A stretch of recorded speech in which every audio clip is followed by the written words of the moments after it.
So these are the fundamental position of the arms and feet. So first is arms. Second,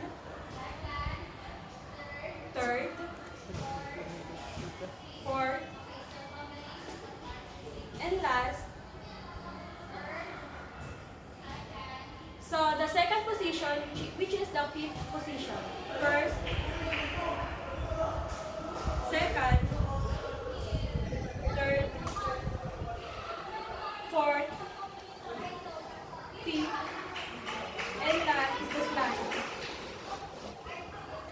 So this is the combination position, which are the which I will combine the feet and arm position. So first,